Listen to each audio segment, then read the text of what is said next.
Hello, नमस्ते, स्वागत है आपका आशीष क्लासेस पर। बात करेंगे आज के एडिटोरियल की। और एडिटोरियल शुरू करने से पहले नए बच्चों के लिए थोड़ी-सी जानकारी है कि पेड कोर्सेज एक्सेस करने के लिए आपको आशीष क्लासेस एप्लीकेशन डाउनलोड करना है, जिसका लिंक आपको डिस्क्रिप्शन में दिया है। साथ ही लिंक दिया है आशीष क्लासेस नाम से ही टेलीग्राम चैनल है उसका भी, वहाँ पे आपको पीडीएफ उपलब्ध होता है जो पढ़ाते हैं उसका। ठीक है? तो ये कुछ कोर्सेज है, आप देख लीजिएगा। आज के सेशन में हम सबसे पहले तो कुछ fill in the blanks discuss करेंगे जो प्रीवियस सेशंस पर ही आधारित है। और एक सूचना भी दे देता हूं आपको कि अब से जो संडे को क्लास रहेगी आपकी, संडे वाली जो क्लास है वो टेस्ट होगा। संडे को आपका जो प्रीवियस आपने जितना भी पढ़ा है तो उसका एक रिवीजन टेस्ट हो जाएगा, जिसमें आप हम हालांकि वीडियो सेशन के थ्रू ही वो आपको मिलेगा। तो वहां पे हम कुछ क्वेश्चंस डिस्कस करेंगे जो कि बेस्ड होंगे प्रीवियस सेशंस पर भी। तो आप एक एक सेशन को ध्यान से देखते चलें, वहां पे आप ये देख पाएंगे, एवेल्युएट कर पाएंगे अपनी परफॉर्मेंस को। ठीक है? तो टेस्ट आपका इस संडे को पहला टेस्ट है। पहला क्वेश्चन है, देखो ये चार ऑप्शंस में से आपको देना है इसका आंसर। क्या दे रखा है? The manager decided to dash the policy due to strong employ opposition. मतलब इस कारण से कि स्ट्रॉन्ग एम्प्लॉय अपोजिशन हुआ, बहुत ज्यादा मतलब कर्मचारियों का विरोध हुआ। इसके चलते मैनेजर ने तय किया कि क्या कर दिया जाए, पॉलिसी को ऐसा कर दें। अब पॉलिसी को क्या कर दें, सोच के देखो। अगर कोई ओपोज कर रहा है, कोई ओपोजिशन कर रहा है, तो आपको लगा कि भी ठीक नहीं है पॉलिसी लगाना, इसका मतलब क्या कर दिया जाए पॉलिसी को? तो पॉलिसी को कर दिया जाए रेसिंड। क्या दे रखा है? रेसिंड आ जाएगा। क्यों? क्योंकि इसका मतलब होता है, अगर आपको प्रीवियस सेशंस की कुछ यादें हैं तो देखिए, रेसिंड में मैंने बताया हुआ है आपको नलीफाई करना, या फिर इसे कहते हैं रिवोक करना, या फिर इसे कहते हैं एनल करना। ठीक है? रद्द करना इसका मतलब होता है। एक इम्पोज है, इम्पोज का मतलब है टैक्स लगाना, थोपना, ये सब होते हैं। तो वैसे इसका एक सिनोनिम हो सकता है फोइस्ट। थोपने को हम फोइस्ट कह सकते हैं। ठीक है? बाकी जो इम्पोज है उसका मतलब आप इन्फोर्स करना भी कह सकते हो। इन्फोर्स करना, अप्लाई करना, मतलब एक प्रकार से वैसे तो नेगेटिव ही है, लेकिन अप्लाई कहीं ना कहीं इसका सिनोनिम हो सकता है। तो ये सब इसके सिनोनिम्स होंगे। और टैक्स लगाना हो तो लेवी होता है, फिर इसका ये टैक्स के अर्थ में ही होता है। अनाउंस का घोषणा करना होता है। और ट्रिगर का मतलब है किसी घटना के घटित होने का कारण बनना, जिसको आप कोज कह सकते हैं, जिसको आप ब्रिंग अबाउट कह सकते हैं। तो ये किसी घटना के घटित होने का कारण बनना होता है। तो यहाँ पे क्या आएगा? The manager decided to, manager ने डिसाइड किया कि वो क्या करे, वो पॉलिसी को ऐसा कर देगा, तो रद्द कर देगा। आपका जो आंसर है वो रेसिंड आ जाएगा। बाकी तो मीनिंग यहाँ पे सपोर्ट नहीं करेंगे इस ऑप्शन को, इस ब्लैंक को। दूसरा आपको दे रखा है, the festival is expected, festival is expected to dash large amount of local business revenue. तो ऐसी आशा की जाती है कि जो फेस्टिवल है, त्योहार है, उससे लोकल बिजनेस जो रेवेन्यू है, इनकम है, वो बढ़ेगी। ठीक है? बहुत अधिक मात्रा में ये इनकम लेके आएगा। तो इसके लिए कौन सा ऑप्शन सही रहेगा? तो पहले तो आपको ट्रिगर दे रखा है, ट्रिगर हमने पढ़ ही लिया, कोज होता है, ब्रिंग अबाउट होता है, ये सब ट्रिगर के मतलब होते हैं। एक्टिवेट भी कह सकते हो, प्रॉम्प्ट भी कह सकते हो इसको, है ना? यहीं पे लिख देता हूँ इसका। इसको आप एक्टिवेट भी कह सकते हैं, प्रॉम्प्ट भी कह सकते हैं। ये तो होता है ट्रिगर। फिर बात रही जनरेट की, तो जनरेट का मतलब उत्पन्न करना होता है। तो यहाँ पे तो जनरेट ही आंसर आ जाएगा आपका। ठीक है? तो ये क्या है? Large amount of local business generate करेगा। बात रही स्क्रैम्बल की, तो स्क्रैम्बल का मतलब आनन फानन में जल्दबाजी करना, स्ट्रगल करना, ये सब मतलब होते हैं। और एग्जेम्प्ट है, इसका मतलब है किसी चीज को नियमों से दूर रखना, मतलब मुक्त करना। तो फ्री फ्रॉम भी कह सकते हैं आप, एक्सक्लूड भी कह सकते हैं, मतलब माफ करना कह सकते हो, एग्जेम्प्ट करना होता है। ठीक है? तो ये सब इसके मतलब हैं। यहाँ पे जो आपका आंसर है वो क्या आ जाएगा? जनरेट, क्योंकि फेस्टिवल जो है वो लोकल बिजनेस के लिए, लोकल बिजनेस रेवेन्यू जो है काफी बड़ी मात्रा में जनरेट करेगा, ऐसी एक्सपेक्टेशन है। फिर नंबर 3 में आइए। नंबर 3 आपसे कह रहा है न्यू इंपोर्ट ड्यूटीज वर डैश। तो नई आयात शुल्क, आयात कर, है ना, वो लगाया गया। अब आयात कर लगाया गया, कर लगाने के लिए मैंने बताया था कि लेवी के लिए ये इम्पोज आता है, हमने ऊपर डिस्कस कर लिया था। डब है, डब्ड का मतलब होता है नेम्ड, मतलब इस नाम को, मतलब इस तरीके से इसको बुलाया जाता है, इसका ठप्पा लगाया जाता है, लेबल्ड कह सकते हो, डब्ड कह सकते हो, ये सब इसके मतलब होते हैं, लेबल्ड या डब्ड। ठीक है? आप इसको और कुछ कहना चाहें तो लेबल्ड में खैर एक ही एल लगा दो, चाहे लेबल्ड। आप इसको टाइटल्ड कह सकते हैं, कोल्ड कह सकते हैं, ऐसा कहा जाता है। ऐसा शीर्षक दिया जाता है, ये ठप्पा लगाया जाता है, ये मतलब होता है। होप का मतलब आशा करना होता है, पोस्ट का मतलब बताइए आपको। तो ये आंसर्स हैं पहले 3 क्वेश्चंस के। अगला क्वेश्चन और देखें। हाँ जी, नेक्स्ट क्वेश्चन पे आइए। अगला क्वेश्चन है नंबर 4। कह रहा है कि she was dash the iron lady. अब उसे कहा गया, उसको नाम दिया गया, उस पर ठप्पा लगाया गया इसका कि आयरन लेडी। अब डब्ड आ जाएगा इसका आंसर। बाकी बचे ऑप्शंस में एग्जेम्प्टेड और जनरेटेड हम पहले ही देख चुके हैं। कंप्लाइंट क्या होता है? कंप्लाइंट का मतलब है जो किसी चीज को मतलब क्या पालन करने वाला, जिसको आप ओबीडियंट कह सकते हैं, है ना, पालन करने वाला, ओबीडियंट, ओबे करने वाला, ये मान लीजिए इसको। तो कंप्लाइंट तो आएगा नहीं यहाँ पे। जो ओबे करे वो कंप्लाई करता है। एक्चुअल में होता क्या है, ये कंप्लाई बराबर ओबे ही होता है। कंप्लाई बराबर क्या होता है? ओबे करना। इसी से बनता है कंप्लाइंट, तो इसी से बना ओबीडियंट। क्या बन गया? ओबीडियंट। और एक और बता देता हूं इसका, जो कि कई बार एग्जाम में पूछ सकते हैं, कन्फॉर्मिस्ट भी कह सकते हो, किसी के अनुरूप होना। जनरेट और एग्जाम्प्ट हम पढ़ चुके हैं, तो डब्ड आंसर आएगा। लास्ट एक प्रश्न है, India and Sri Lanka help dash in times of disaster. Bharat और श्रीलंका हेल्प करते हैं मुसीबत के समय एक दूसरे की। अब दो ही जब दे रखे हो ना, तो दो के लिए हमने डिस्कस किया हुआ है कि ईच अदर का प्रयोग करते हैं। वन अनदर का प्रयोग दो से अधिक के लिए करते हैं। ये दी अदर और ये अदर्स का कॉन्सेप्ट मैंने अलग बताया हुआ है आपको, कि अगर जेनरिक रेफरेंस हो तो अनदर लगाते हैं, और द अदर तब लगाते हैं जब उसके अंदर स्पेसिफिक रेफरेंस दे रखा हो, चाहे सिंगुलर हो या प्लूरल हो। अदर्स का प्रयोग हम तब करते हैं जब कोई नाउन नहीं दे रखी है, उस नाउन के स्थान पर ही कुछ लगाना हो, तो वहां पे अदर्स लगाते हैं। आपका जो आंसर है वो क्या आ जाएगा? Each other. तो ये तो हमारे आंसर हुए शुरू के 5। ठीक है, तो ये तो फिल इन द ब्लैंक्स एक नया जोड़ दिया है। पहले हमने क्लोजर डिस्कस किए थे, बीच में हमने पैराजम्बल्स डिस्कस किए थे, अब ये फिल इन द ब्लैंक का पहला सेशन था। आइए सर डिस्कस करेंगे आज का एडिटोरियल। टाइटल है पेन रिमेन्स। तो ये जो है पेन रिमेन्स, पेन जो है इसका मतलब दर्द होता है, और रिमेन मतलब बना हुआ है, बरकरार है। तो इसको आप एक तो कंटिन्यू कह सकते हैं, मतलब बना हुआ है, बरकरार है तो जारी है, कंटिन्यू कह दो, परसिस्ट कह दो, परसिस्ट। इसी को आप गो ऑन भी कह सकते हैं। ठीक है, एक लिंगर ऑन भी होता है, तो केवल लिंगर मतलब बने रहना इस अर्थ में। तो दर्द बरकरार है, इसका क्या मतलब हो गया? दर्द बरकरार है, दर्द अभी भी बना हुआ है। किसको लेकर लिखा गया है? इन्फ्लेशन को लेकर। इन्फ्लेशन क्या होता है? मुद्रास्फीति को बोलते हैं। मुद्रास्फीति का मतलब क्या है? महंगाई होता है। अब महंगाई के लिए कौन कौन से वर्ड्स यूज कर सकते हैं आप? ये एक प्रकार से प्राइस राइज है। क्या है? प्राइस राइज, महंगाई। या फिर आप इसे कह दीजिए कोस्ट एस्केलेशन। कोस्ट एस्केलेशन ये होता है महंगाई। ठीक है, एक पीपली लाइव नाम से आपने मूवी देखी होगी। उस मूवी में एक गाना सुना होगा आपने कि सखी सैया तो खूब ही कमात है और महंगाई डायन खाए जात है। वो वाली कहानी है। महंगाई बढ़ गई है, मतलब वैसे इसमें थोड़ा सा आप जब पढ़ेंगे पूरे को तो पाएंगे कि यहाँ पे कई जगह पे महंगाई कम भी हुई है कुछ सेक्टर्स में, लेकिन फिर भी ये दर्द जो है महंगाई वाला अभी भी बना हुआ है। ऐसा नहीं है, ऐसा नहीं कह सकते कि ये दर्द जो है वो खत्म हो गया है ना। आज भी महंगाई का दंश जो है वो झेलना पड़ रहा है। अभी क्या कहना चाह रहा है?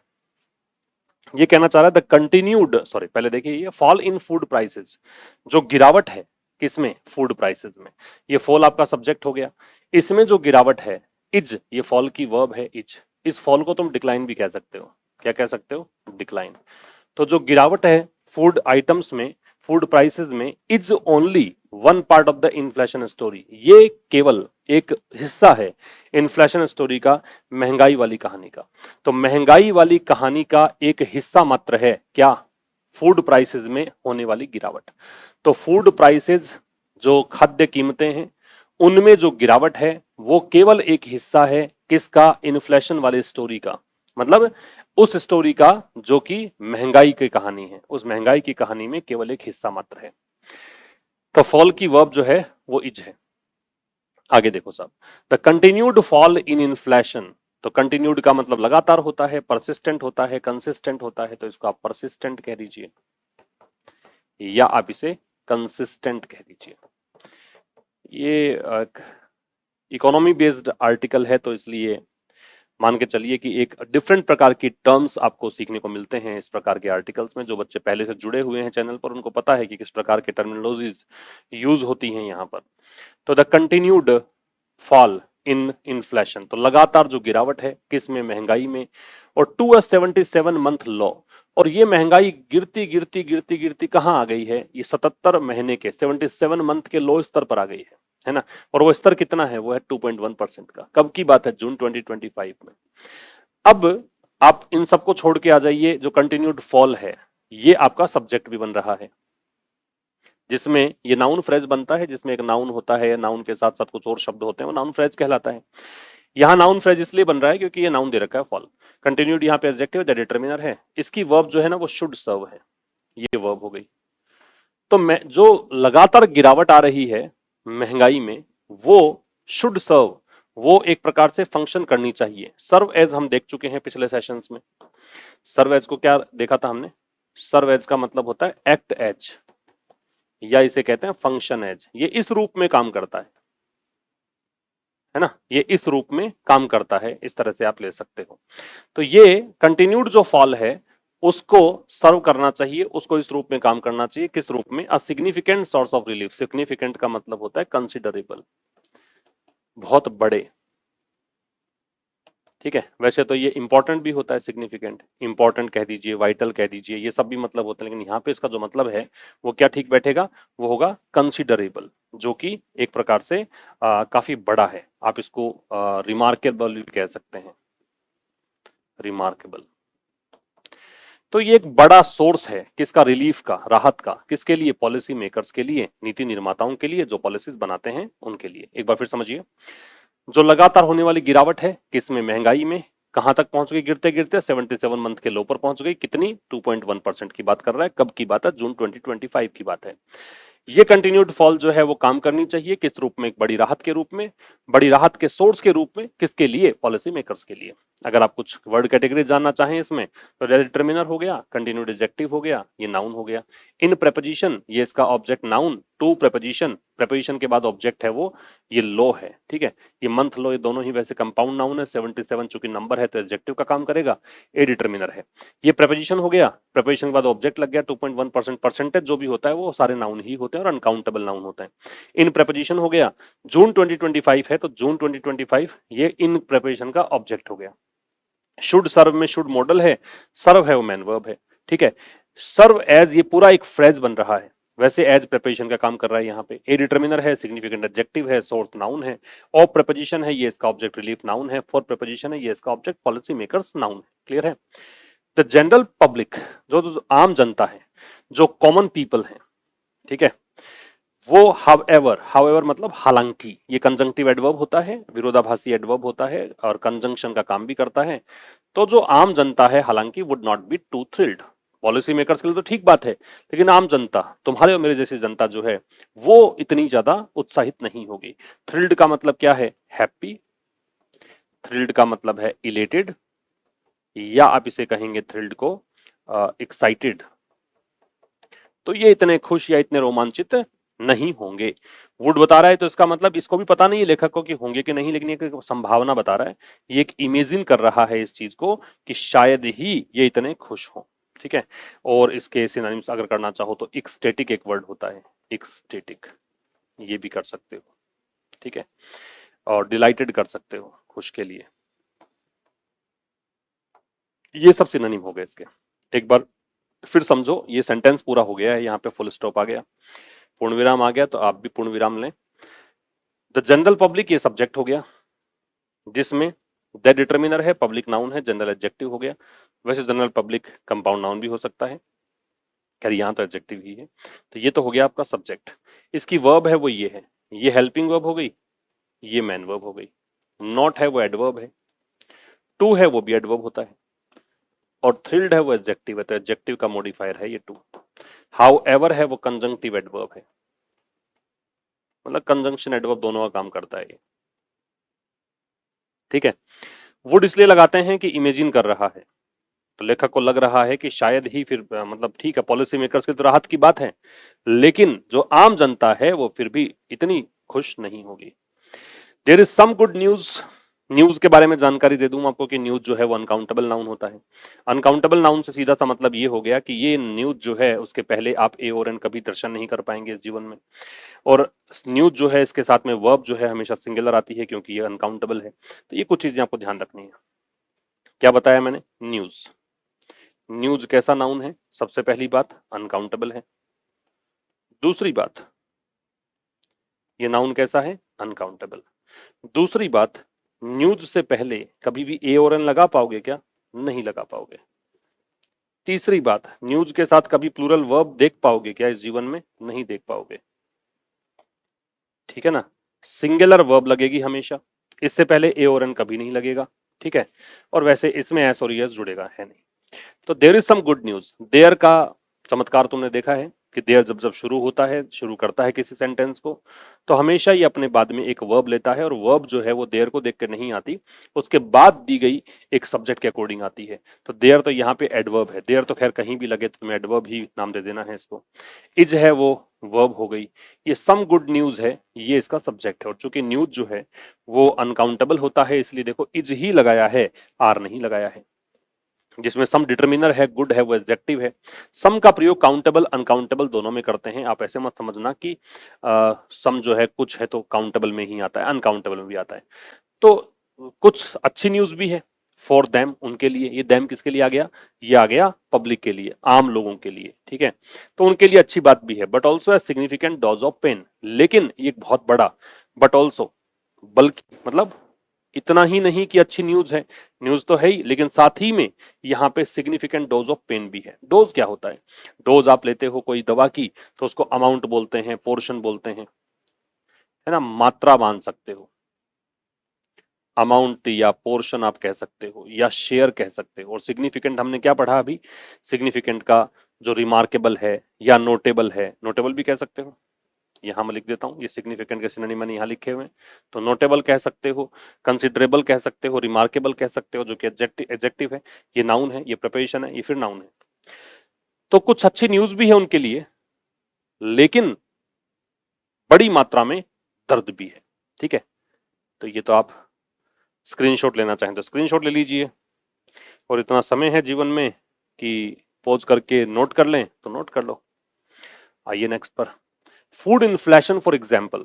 फूड इन्फ्लेशन, खाद्य महंगाई, खाने पीने की चीजों की महंगाई। फॉर एग्जाम्पल को हटा दो, उदाहरण के लिए।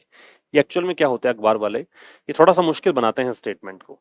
जब तुम और मैं लिखेंगे इस प्रकार के वाक्यों को तो बड़े सिंपल अंदाज में लिखते हैं, फूड इन्फ्लेशन लिखते फिर वर्ब लगाते, क्योंकि हमने तो बचपन से सीखा यही है कि पहला शब्द क्या है? सब्जेक्ट, दूसरा शब्द क्या है? वर्ब, और तीसरा शब्द क्या होता है? ऑब्जेक्ट। हमने तो इतना ही सीखा है शुरू से। अब उसके बाद कोई चार हो गए तो फिर हम कंफ्यूजन में आ जाते हैं कि भाई सब्जेक्ट वर्ब ऑब्जेक्ट हो गया, चौथा क्या आ गया? लेकिन चूंकि जैसे जैसे हमारी एज बढ़ती है, मानसिक स्तर बढ़ता है, थोड़ा सा हम बौद्धिक होते जाते हैं, तो हम अलग प्रकार के स्ट्रक्चर्स देखना शुरू करते हैं इंग्लिश में। और उसी का नजारा आप देख रहे हैं कि यहाँ पे फॉर एग्जाम्पल बीच में एक फ्रेज डाल दी इसने। ये शुरू में भी तो कर ही सकता था फॉर एग्जाम्पल, लेकिन शुरू में करता था फिर मेरे से कहाँ पढ़ते तुम लोग, तब तो तुम फिर खुद ही निकाल लेते इसके सारे मीनिंग्स। इसीलिए क्योंकि ये चाहते हैं कि आप लोग मेरे से पढ़ें, इसलिए इस प्रकार का स्ट्रक्चर ये लोग देते हैं।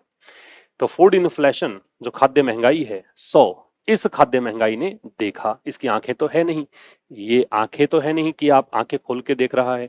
इसका मतलब इसने एक्सपीरियंस किया, ऐसा समझ लीजिए। ये सब्जेक्ट हो गया, ये वर्ब हो गई, ये सी की सेकंड फॉर्म है। इसने क्या देखा? A significant easing. एक सिग्निफिकेंट फिर से आ गया, ये सिग्निफिकेंट तीसरी बार आ रहा है। लेखक चाहता क्या है पता नहीं, तीसरी बार ये सिग्निफिकेंट लगा रहा है। इसका मतलब है कि बड़ा या महत्वपूर्ण। ठीक है? ईजिंग क्या होता है? ईजिंग का मतलब वैसे तो इजी, सरल करना होता, लेकिन यहाँ पे जो ईजिंग है इसका मतलब है रिड्यूसिंग, कम करना। इसको आप कह सकते हैं सॉफ्टनिंग, कम करना। ठीक है? तो खाद्य महंगाई ने उदाहरण के लिए देखा, एक बहुत बड़ा रिडक्शन देखा, है ना? बहुत बड़ा मतलब इसमें कटौती होती देखी। ऑल्दो दैट टू, ऑल्दो आता है यद्यपि के अर्थ में। ठीक है? यद्यपि, दैट टू वो भी, इज अ सीजनल इफेक्ट वो भी है। दैट जो है ये इसकी वर्ब यहां है, ये सब्जेक्ट है, ये वर्ब है ना? टू तो एडवर्ब है ही। वो भी एक सीजनल इफेक्ट है, मौसमी प्रभाव है। रेदर देन एक फ्रेज होती है, इसका मतलब होता है इंस्टीड ऑफ, मतलब इसकी बजाय। किसकी बजाय? स्ट्रक्चरल वन, एक संरचनात्मक प्रभाव की बजाय, ये कोई संरचनात्मक असर नहीं है। इस स्ट्रक्चरल को मैं और क्या कह सकता हूं, इस स्ट्रक्चरल को मैं और क्या कह सकता हूं, क्या मतलब ऐसा यूज कर दूं कि स्ट्रक्चरल का मीनिंग समझ में आ जाए आपको। तो इसको मैं अंडरलाइन कह सकता हूं, जो इसी में निहित हो। कोई अंडरलाइंग असर नहीं है कि इसमें कुछ निहित था, ऐसा नहीं है। कोई संरचनात्मक, कोई फंडामेंटल नहीं है, फंडामेंटल भी इसको कहा जा सकता है। और ये वन जो है ये इफेक्ट के लिए आ रहा है। एक बार फिर समझिए, फूड इन्फ्लेशन, खाद्य महंगाई, उदाहरण के लिए खाद्य महंगाई ने भी यहाँ कमी देखी है, मतलब भोजन वाले जो सामग्री है उनमें भी कमी आई है। यद्यपि उसमें भी मौसमी प्रभाव के कारण ही कमी आई है ना, सीजनल इफेक्ट है, स्ट्रक्चरल वन नहीं है, कोई फंडामेंटल असर नहीं है। फंडामेंटल होना जरूरी है, होता है ना कि कई बार हम टेस्ट में अच्छे मार्क्स ले आते हैं, 10 में से 10 आ गए और हम खुश हुए घूमते हैं कि होशियार हो चुके हैं हम। अगले टेस्ट में हमारे मार्क्स आ जाते हैं 2, 3, फिर से कमजोर हो जाते हैं। फिर पापा मम्मी वो कहते हैं कि मम्मा मैं तो फिर से कमजोर हो गया। फिर तीसरे टेस्ट में फिर से 8-9 नंबर आते हैं, मैं फिर से होशियार हो गया। ऐसा नहीं है, आपके फंडामेंटल्स जो हैं वो क्लियर नहीं है, आपके बेसिक्स हैं वो क्लियर नहीं है, आप तुक्के से नंबर लेकर आ रहे हैं, आपने जो पढ़ा है वही एग्जाम में क्वेश्चन आ रहा है, ये सब चीजें हैं। तो वैसा ही ये है कि ये सीजनल इफेक्ट है, कोई फंडामेंटल असर नहीं है। अगर फंडामेंटल होता तो फिर तो ये कोई लॉन्ग टर्म असर होता। फूड एंड बिवरेज प्राइस, इसको लॉन्ग टर्म भी कह सकते हो तुम स्ट्रक्चर को, थोड़ा सा यहाँ पे जो कॉन्टेक्स्ट फिट बैठता है वो ये भी है।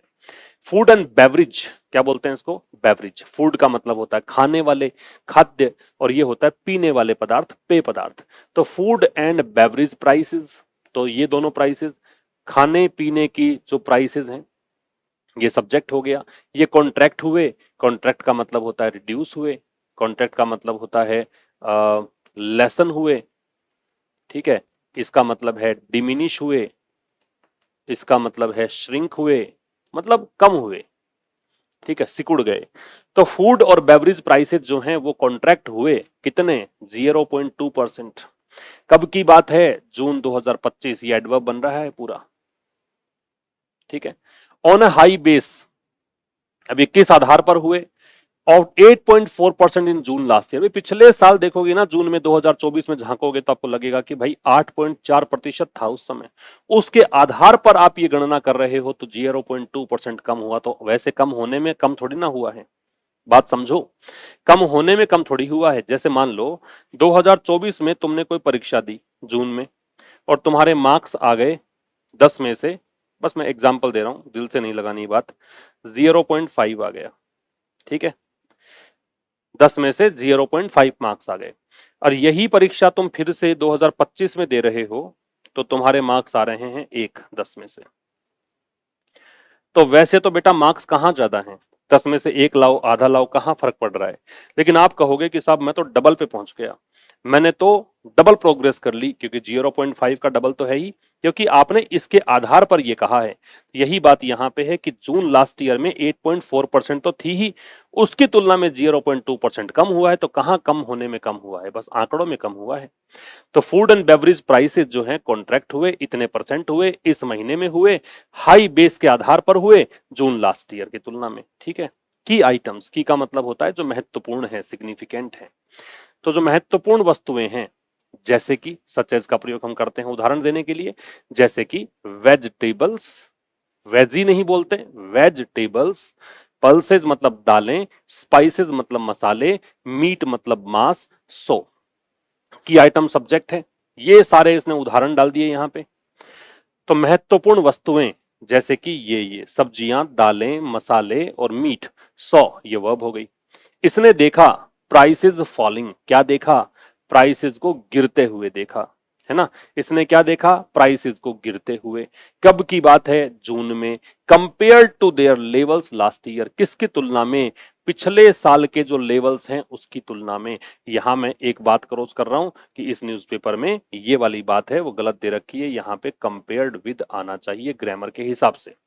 बता दूंगा कैसे, एक बार के लिए आप इसको मान ही लो कि कंपेयर टू नहीं, कंपेयर विद आना चाहिए।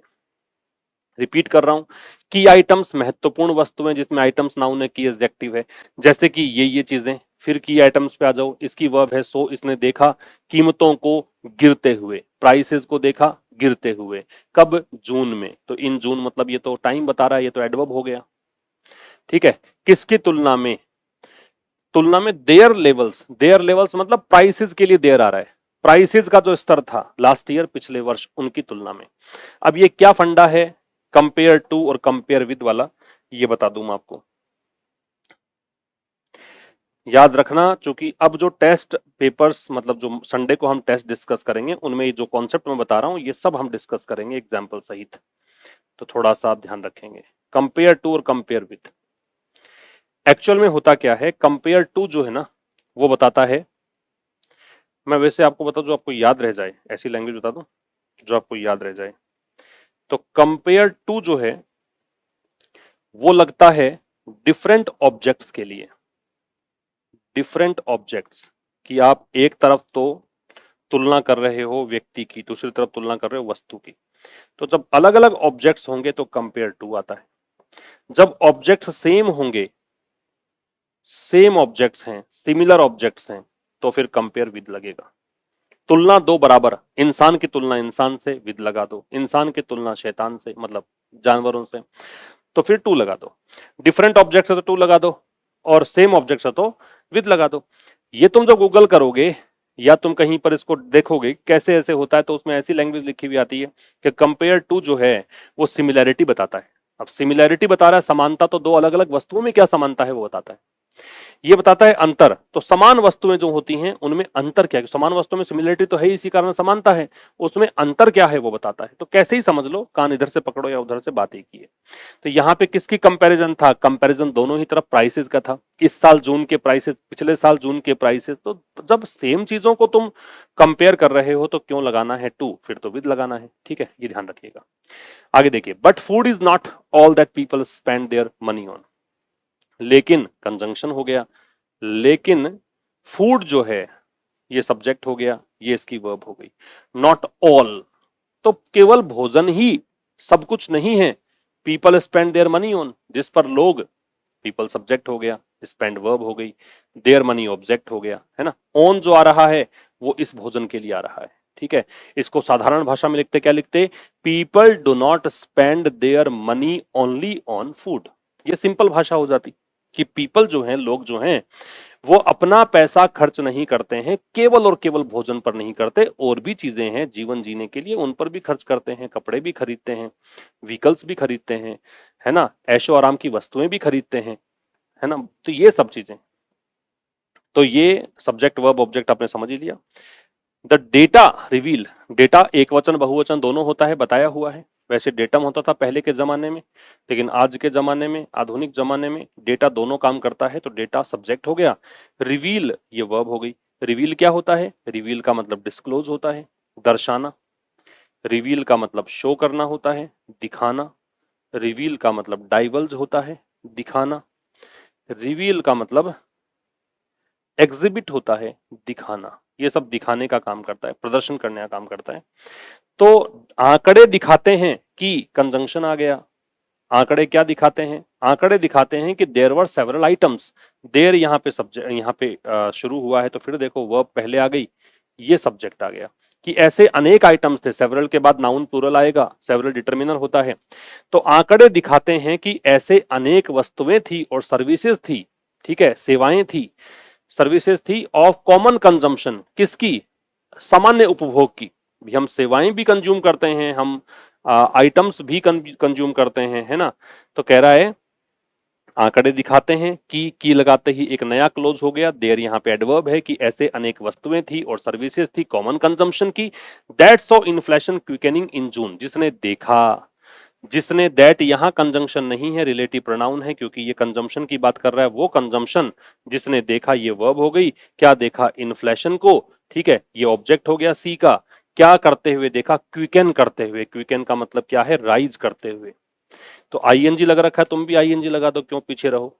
राइजिंग कर दो, इंक्रीजिंग कर दो, इन जून, जून में, तो जून में इनको बढ़ते हुए देखा। क्लियर है साहब।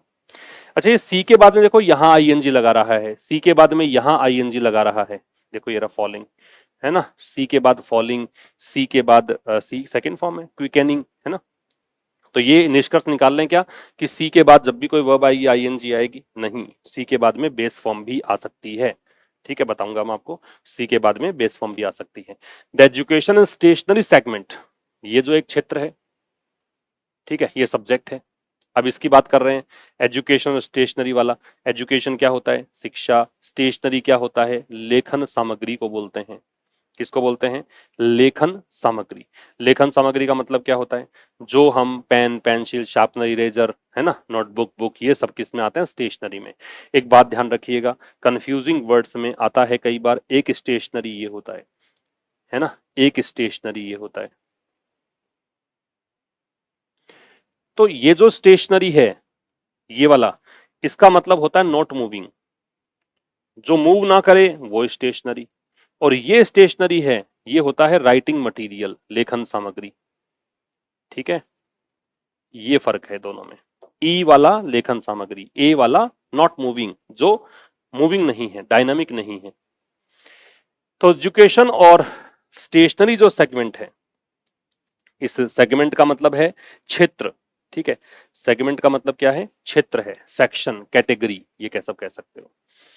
इसको आप सेक्शन कह सकते हो, कैटेगरी कह सकते हो, डिवीजन कह सकते हो।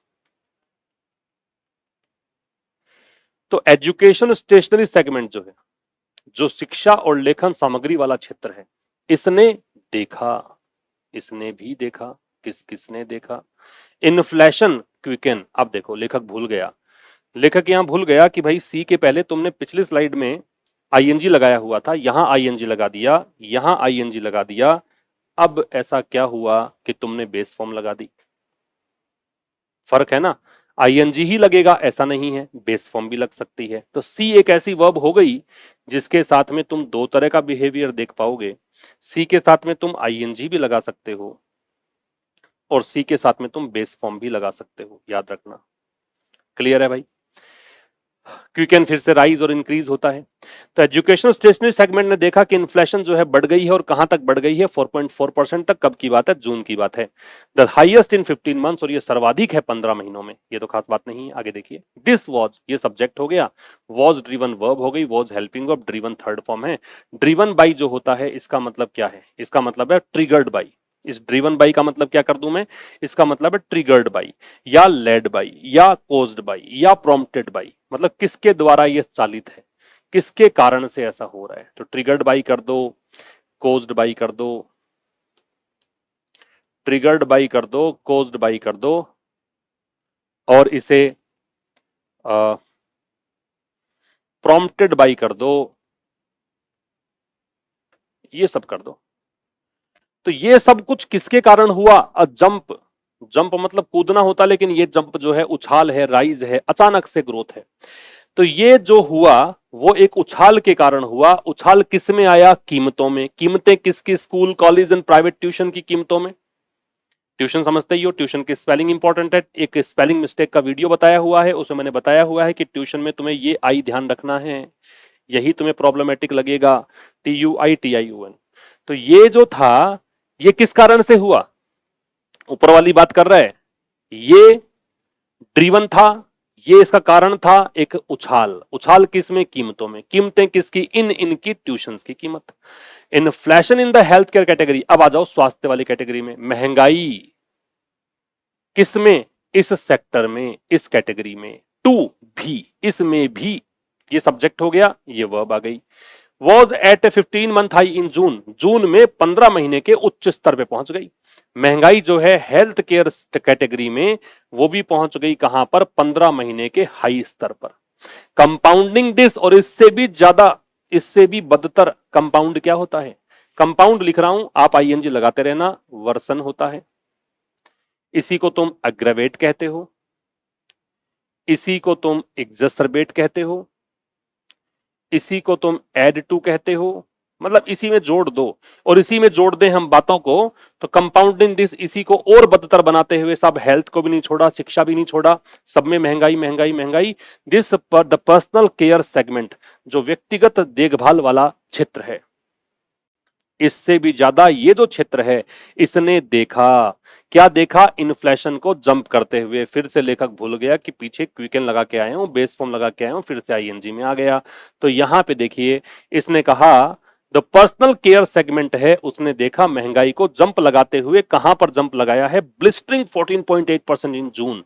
जून में 14.8% के स्तर पर, और ब्लिस्टरिंग कहा इसको। ये ब्लिस्टरिंग क्या होता है? ब्लिस्टरिंग का मतलब होता है बहुत ही एक्सट्रीम, बहुत ही इंटेंस, बहुत ही सीवियर, बहुत ही गंभीर। बात समझ में आ गई?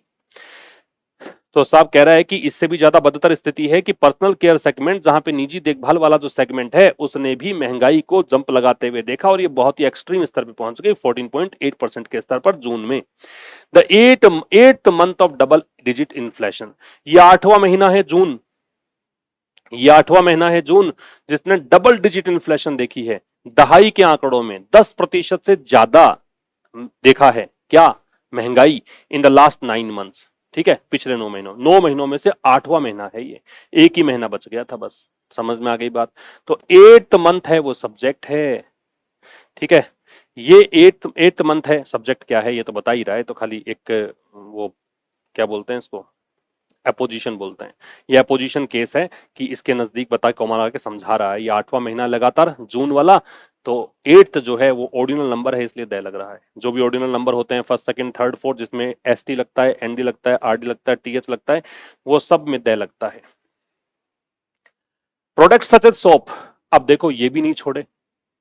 प्रोडक्ट्स, उत्पाद, जैसे कि ये उदाहरण दे रहा है, जैसे कि साबुन, दुकान नहीं है, साबुन है। टूथपेस्ट, क्या तुम्हारे टूथपेस्ट में नमक है? शैम्पू और सैनिटरी नैपकिन्स, ये पदार्थ, इन पदार्थों को हटा दो, इन उत्पादों को हटा दो।